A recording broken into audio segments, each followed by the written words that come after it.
I'm a Microsoft MVP and a certified trainer. You know, I'm often asked, how do I get started with Azure Active Directory? What is it? Where did it come from? And I thought, what a great idea for a session. Let's take a look. So Azure Active Directory for beginners. Now, as I've mentioned, my name is Andy Malone. I'm an MVP. I've been training now for over 22 years. I speak internally for Microsoft as well as many of their big events out there. In my spare time, when I have some, I also like to write novels, as I should say. So what I want to kind of talk about to you in this session is Active Directory to start with. What do we mean by an identity service? Well, just picture this. You're going into your office building, and obviously the first thing that you do is you need to get through the door. Now, in most places, in most office buildings or in most computer systems, you're typically asked to go to a reception desk or to some kind of entry point. So, for example, if it's maybe an internet website or a directory service, you might be prompted for your username and password. So once you enter that username and password, you'll then that will be your authentication. So you've identified yourself, and if you're authenticated, you'll then be asked or then be allowed to go further into the building. Now, of course, once you get in the building, of course, not everything is a free rein. And when you're in there, that you can maybe subdivide the building into different areas. So depending on your security clearance or what your job role is, you may have access to certain areas. For example, if you go to an airport, and if I'm flying on a plane, typically you'll have your identity, you'll have your passport, your government-approved passport, you'll have your airline ticket. So that's your identity and authorization. And once you've been authenticated, you'll then be able to gain access to the building. Now, in this example, when you go into an airport, you'll notice that not every door is open to you. So in certain areas, you need this key card to get past. You can accomplish this in Azure Active Directory with a feature called conditional access. And if you look at some of my other sessions here on YouTube, you can learn all about that. So once you're in, the first thing that we need to talk about here, of course, is what do we mean by a directory service? Well, a directory service is essentially nothing more than a database. It's a collection of users, groups, contacts, computers, and so on. Active Directory was first introduced back in the 1990s, and again it's gone through a number of changes. The latest iteration of this is Windows Server 2019. Now, Active Directory itself was originally based on a server. So you can see here we have a Windows server, and on that Windows server we have a database, and as I said, you can manage your user objects and users and groups and so on. You would create all of these and they would be stored on that database. And in this case, it's called Active Directory Domain Services, or ADDS. Now, you can obviously think, if you've ever used Windows Explorer, which I'm sure you have, you wouldn't just dump everything into the C drive. You would typically put things into folders. Now, in Active Directory, we call these organizational units. And of course, you can have users, and a user, of course, in a database is just an object. And every object has attributes: a first name, a last name, an email address, a phone number, and so on. So within the scope of Active Directory, we refer to this as the schema, the complete set of objects. Okay. Now you can see that we can also have other OUs, or organizational units. So for example, you might want to organize your users by location, by department, and so on. So the problem with Windows Server though, and it's now considered legacy, is that everything had to be installed on that single database. So right away, you're thinking, well, hey, if everything's stored on that database, what would happen if it went down? If somebody kicked the box over or pulled the plug out or something like that? That's it, it's game over. So what we had to do instead, you had to think, okay, well, how can we protect against that? So you might think, okay, well, if we've got multiple locations, now just go back to that slide for a second. Two ways to think about a database is obviously the physical side of the database, and also the logical side. So this here is very much the logical side. Yes, the organization of the objects within the database. So our next example deals with, obviously, because it was Active Directory, we had another issue. The fact that, you know, you could install Active Directory on multiple servers, and we call these domain controllers, or DCs. So if we have multiple sites, again, depending on how much traffic, how many users, you had to have more domain controllers, and then replicate those to domain controllers at remote sites. Now, as you can appreciate, in those days, this was pretty darn expensive. And it was also quite complex if you had multiple organizations or multiple what we call directory trees. So for example, here you see an organization at the top might have a number of subdomains, and these are based on location: Norway, the US, China, the UK, and so on. So it was quite complex and expensive to set up. But of course, with the improvements with cloud computing, with broadband speed, communications in general, what Microsoft have or launched a few years back is, of course, identity as a service. And we call this Azure Active Directory. So in this case, Azure Active Directory is hosted in a Microsoft data center. And these things are huge, okay?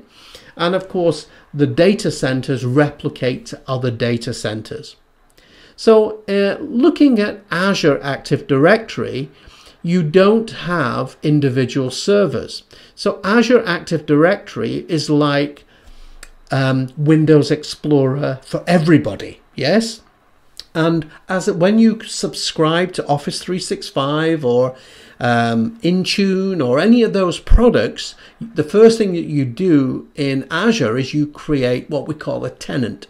So your tenant is like a bubble. It's unique to you, and you can manage it in the case of all your users, groups, and devices within your organization. And of course, once you're managing that, you can then secure it with various policies. Now, the difference between Azure Active Directory and Active Directory is there is no servers on premises. You don't need anything. Everything is in the cloud. It's managed as a service, and it's backed up for you with a guarantee, of course. So again, you have the same attributes, the same features that you've had before. Now, the only difference here is, of course, that you have the enterprise administrator role. So in this case, our enterprise administrator role, one of the nice things about Azure Active Directory is that you can have multiple tenants. So you can even, if you were, let's say, a service provider, you could manage your customers on behalf of them. Okay, and again, underneath there, we have lots of different subscriptions to Azure Active Directory. So what I'd like to do is I'm going to take you through a quick overview of Azure Active Directory and just give you a little kind of look and feel for it. So this is the Azure Active Directory Admin Center. And I'm going to click on this. You can see the little triangle there, the little pyramid. And this is essentially where we manage all aspects of Azure Active Directory. So we create our groups, we create our users, any kind of relationships, and because what we call protocols, the protocols for the internet are very different to what they were for the server-based Active Directory. So here you can find that you can build relationships with many third-party organizations, including Google, for example. The other thing that you can also manage is you can manage applications within your organizations, device management, how applications are pushed out to users, licensing.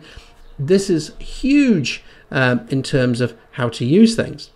So just absolute basics. One of the first things that you're going to want to do is you're going to want to create a new user. Now you can in Azure Active Directory, you can create a new user or something called a new guest user. A new guest user might be somebody who works outside your company, a supplier, a customer, or something like that.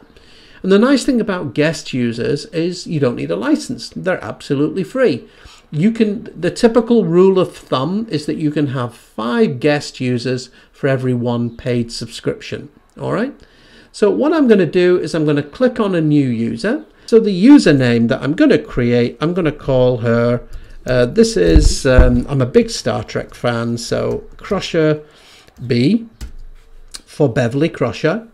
I'm going to put in Beverly. Okay, and her second name, of course, is Crusher. Oops, sorry. Yeah, Beverly Crusher here, I should say. There we go. And the last name here, oops, sorry, I botched that up, didn't I? Okay, just pop that in there. So Beverly. Okay. Now, do you want to auto-generate a password, or do you want to let the user, do you want to create a password on behalf of the user? what the heck, I'm going to just say, yeah, auto-generate one, that's absolutely fine. Now, at this point, it's saying, okay, does the user need to be a member of a group? So I can go and click on groups here. And let's say, for example, I have a group here called executives. So I will think Beverly, she's a senior member of staff. I'm going to make her a member of the executive group. The next thing, do you want to block her sign-in or do you want to allow her sign-in? So maybe you want to block her sign-in if maybe for some reason she's the account's not ready. So she's joining the company in a couple of weeks' time and she's not quite ready yet. The job information, well, of course, we know that she's a doctor. And the department, of course, she's in medical. And I'm good to go. So let's go ahead now and create that user. Okay, so once you've created the user, we can now go back into Beverly's account and we can have a look. And here you can see that if she's got any assigned roles. So again, a role, by the way, is an administrative role. So an administrative role means is she going to get any kind of administration center admin access? Okay. And again, this is something that, the global administrator is God for all intensive purposes. But you might not want to, maybe she's a junior administrator and maybe she just needs to manage users or something like that. So for the purpose of this demo, I'm just going to make her a member of the user administrator's role. Okay.